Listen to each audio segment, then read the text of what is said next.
Governor Cuomo arrived at South Haven Park in Suffolk County to sign an historic piece of environmental legislation. There was an almost party-like atmosphere. After sparring for more than 5 years and spending multiple millions of dollars on legal fees, Long Island's environmentalists and business communities had come to a meeting of minds. 50,000 acres of pine barrens, stretching through Brookhaven, Riverhead, and Southampton, are to remain forever wild. Another approximately 50,000 acres may be eligible for development under selective conditions. The so-called War of the Woods was declared over, and both camps claim the settlement is a victory for future generations of Long Islanders. Governor Cuomo, before signing the bill into law, had these eloquent thoughts about Long Island, New York, and the spirit of conservation. And so this is an environmental state, and the Pine Barrens now is its latest, most glorious expression. This is what the state is the best at. Nobody thinks of us that way, because if you're anywhere in the United States and somebody says to you, New York, the instant Pavlovian response is for your mind to summon up a subway mugging in Manhattan. That's what happens when you say New York. Nobody thinks of us as environmentalists, but that's what we are.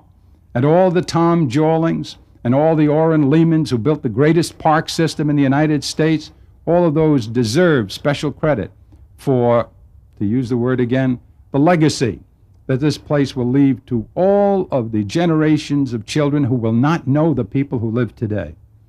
And let me get to that point. That's what I like best about the issue.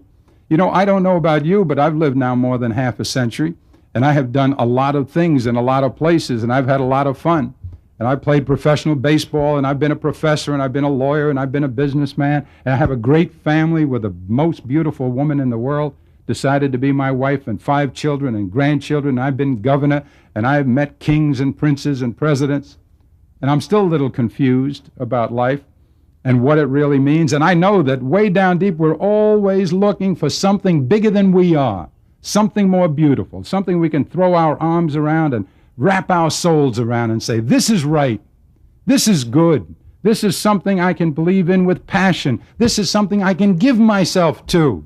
Sometimes it's a person, and then they take them away, they shoot them down, and they murder them, and they break your heart. And you give up on people, and you look around for causes, and you run out of them. And you get into public life, and you're not even allowed to say the word morality or God or religion. They rule all of that out.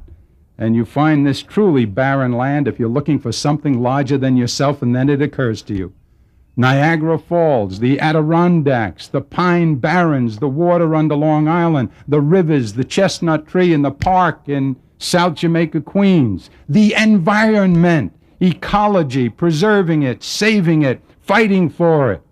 I won't save a single fish in a single lake for me to catch with all that we do for the clean water, but somebody will have a fish, some child, 10 generations from now, who doesn't remember our name or even the place as it used to be, will benefit from this. I found it, Eureka, something larger than me, something beautiful, something better than I am, something to believe in, something to give myself to selflessly, not because I'll be able to build a house and make $1, not because it'll make me richer, not because they'll pin a medal on me, but because it's good, it's right, and no quarrel, and no dispute, and no equivocation. With sureness, I go to bed tonight, having signed the bill and made it a law, knowing that I did a right thing.